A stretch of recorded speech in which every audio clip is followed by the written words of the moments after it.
अगर आपके पैरों में दर्द होता है, घुटनों में दर्द होता है, हाथ की उँगलियों में दर्द होता है, पैर के अंगूठे में दर्द होता है, तो आप कैसे समझेंगे कि आपको किस चीज़ का दर्द हो रहा है?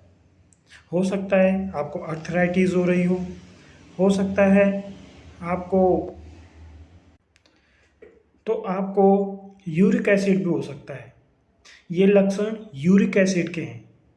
अगर आपका यूरिक एसिड बढ़ता है तो सबसे ज़्यादा इफ़ेक्ट हमारे अंगूठे पे पड़ता है, जो कि सूजन होनी शुरू हो जाती है और वो लालपन होना शुरू हो जाता है, जिसमें कि आप देखेंगे कि आप जब बेड से उठेंगे, चलेंगे, बैठेंगे तो उस समय आपके घुटने में, आपके पैरों में, आपके पाँव में दर्द होगा।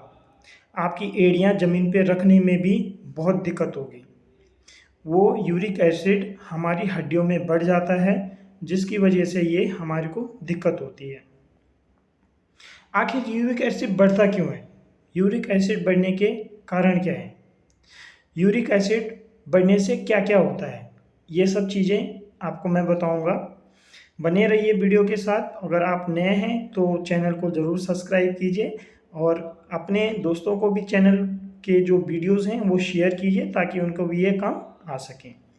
देखिए दोस्तों, यूरिक एसिड किसी को भी बढ़ सकता है, लेकिन बेसिकली यूरिक एसिड उसको होता है जो या तो डायबिटिक पेशेंट हो, या थायराइड पेशेंट हो, या जिसको अर्थराइटिस पेशेंट हो, उसको ये चांसेस ज़्यादा बढ़ते हैं।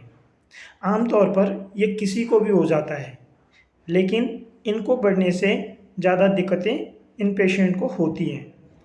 कई बार यूरिक एसिड बढ़ने से हमारी किडनियों पे भी इसका इफ़ेक्ट पड़ता है। अक्सर देखा गया है कि किडनियों में भी स्टोन बनना शुरू हो जाता है, और ये सब इसलिए होता है क्योंकि जब यूरिक एसिड बढ़ता है तो आदमी चल फिर नहीं सकता, और चल फिर नहीं सकता तो उसकी एक्टिविटी कम होती है, उसका ब्लड जो है वो थिक होने लग जाता है, जिससे उसको हार्ट डिजीज़ भी होने शुरू हो जाते हैं। और अक्सर ये देखा गया है कि ऐसे पेशेंट पे डॉक्टर जब जाते हैं डॉक्टरों के पास तो वो टेस्ट करके ही उसका पता लगाते हैं कि इनको क्या प्रॉब्लम हो रही है। हालांकि वो देख लेते हैं कि ये सिम्टम्स यूरिक एसिड के हैं, लेकिन फिर भी उनको कोई और दिक्कत ना हो, इसके लिए वो टेस्ट ज़रूर करते हैं। यूरिक एसिड अगर 7.5 से ऊपर है और 12.5 तक है तो आप ये समझ लीजिए कि आपको बहुत बड़ी दिक्कतें शरीर में हो सकती हैं, जैसे कि हार्ट डिजीज़ उसमें होना बहुत स्वाभाविक है। हार्ट डिजीज़ इसलिए होते हैं क्योंकि आदमी बिल्कुल बांस की तरह स्थिर हो जाता है, वो चल फिर नहीं सकता, खून मोटा हो जाता है, जिसकी वजह से मोटापा बढ़ता है और शरीर में थिकनेस होती है, खून थिक होता है और वो हार्ट डिजीज़ होने के चांसेस बहुत ज़्यादा होते हैं। अक्सर डॉक्टरों में देखा गया है कि कभी भी आपको यूरिक एसिड से रिलेटेड प्रॉब्लम हो रही है, ऐसे सिम्टम्स अगर आपके पास हैं तो तुरंत डॉक्टर को दिखाइए। इनसे कैसे बचें? इनसे बचने के लिए हमेशा एक्सरसाइज ज़रूर करें, चाहे लेट के करें, हाथ पैरों की एक्सरसाइज करें और खूब पानी पिएं। जितना आप पानी पिएंगे उतने आपके शरीर में टॉक्सिन्स जो है वो पेशाब की मात्रा में बाहर निकल जाएंगे और आपको यूरिक एसिड की दिक्कत कम होगी। शराब न पिएं। बहुत सारे लोग शराब पीते हैं, शराब पीने से भी यूरिक एसिड बढ़ने के चांसेस बहुत ज़्यादा होते हैं। अगर आप बाहर का खाना खाते हैं, मैदा से रिलेटेड खाना खाते हैं, चाउमीन खाते हैं, बर्गर खाते हैं, पिज़्ज़ा खाते हैं, तो ऐसी स्थिति में भी बहुत सारे लोगों को यूरिक एसिड होने के चांसेस ज़्यादा होते हैं। इन सब चीज़ों से बचें और एक्सरसाइज ज़रूर करें। अगर आप ये पर्टिकुलर करते हैं तो आपका स्थिति बहुत हद तक कंट्रोल में आ जाती है। अगर आपको आराम नहीं मिलता है तो आप डॉक्टर को ज़रूर दिखाएं।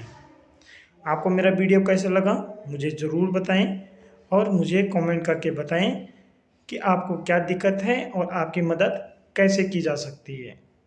Thank you. अब सवाल आता है कि यूरिक एसिड में क्या खाना खाना चाहिए जिससे कि आपको प्रोटीन मिले।